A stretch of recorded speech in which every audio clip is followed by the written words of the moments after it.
भाई I am from Bangladesh, how to improve my English. English में ज़्यादा कुछ समझता नहीं है, कैसे इंप्रूव करो कुछ वेब सीरीज। यार मैंने कई बार बताया, अगर आपको अपनी इंग्लिश सुधारनी है ना, सिनेमा देख के, शोज़ देख के, तो सबसे बेहतर और सबसे ईजी जो आपके पास ऑप्शन रहेगा वो रहेगा कि आप एक सिटकॉम पकड़ो। सिटकॉम होता है कोई कॉमेडी शो, लंबे शोज़ रहते हैं, और सिटकॉम का बेनिफिट ये रहता है कि जब आप उस शो को देखते हो ना तो बहुत सारे वर्ड्स बार बार रिपीट होते हैं। मूवी में लेट्स सपोज कोई वर्ड आया रांडेवू, ठीक है, अब आपने एक बार सुना, आपने फिर ना कोशिश नहीं करी उसको जानने की, लेकिन कुछ वर्ड जब बार बार शोज़ में रिपीट होंगे ना तो आपको लगे यार ये कुछ इंपॉर्टेंट वर्ड है, तो आपकी उससे वोकैबुलरी भी इंप्रूव होती है। एंड सिटकॉम की जो इंग्लिश होती है ना कंपेरेटिवली ईजी होती है, easy to understand and easy to digest.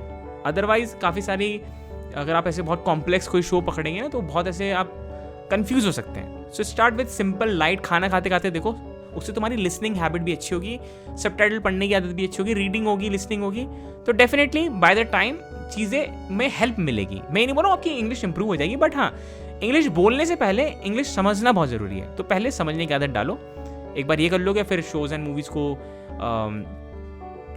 English में देखना स्टार्ट करो। धीरे धीरे धीरे, इट विल टेक टाइम, ठीक है। अभी तुम्हें शायद लगेगा कि यार ये तो बहुत मुश्किल है, कैसे होगा कैसे नहीं होगा, तो जो चीज़ डिफ़िकल्ट है उसमें आपको डिफ़िकल्टी के थ्रू गुजरना पड़ेगा।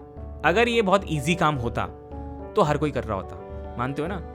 मेरे को भी कभी ज़िंदगी में, मैंने कहीं इंग्लिश नहीं सीखी तो मैंने भी ऐसे ही करा, मैंने कहा यार इंग्लिश तो करनी पड़ेगी वरना क्या कैसी सीखेंगे इंग्लिश, तो हमने कर लिया फॉलो। ये धीरे धीरे धीरे समय लगा, बट एक टाइम आया, चीज़ें हो गई मैनेज। तो मेरा रिकमेंडेशन आपको ये रहेगा कि स्टार्ट विद दैट थिंग। अगर आपको इस सिनेमा देखना पसंद है तो इससे बेहतर आपके पास कोई ऑप्शन नहीं होगा।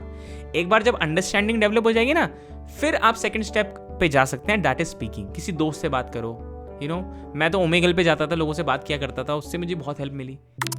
हाय Hi, I like your tie. Hi, I'm Raj Kutrapalli from OGT, Omegle Got Talent, and I'm looking for some talented people here on Omegle.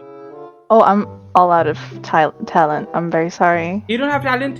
No, none of it. You are so pretty. How could it be possible? You are really pretty. That's how I skate by in life. Just all looks, no talent, no brain, nothing.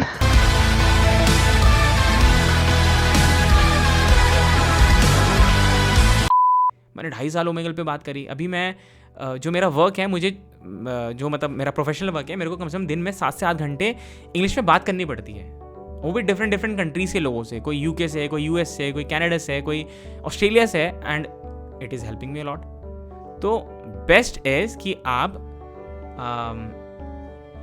Start करो पहले understanding से, धीरे धीरे ही होगा, वो pen से आपको गुजरना पड़ेगा। जिम जाने के लिए बॉडी बनानी पड़ती है ना, एक दिन में बॉडी नहीं बनती, वो by the time muscle break करोगे, वो रिकवरी होगी, प्रोटीन खाओगे, धीरे धीरे धीरे ग्रो करेगा।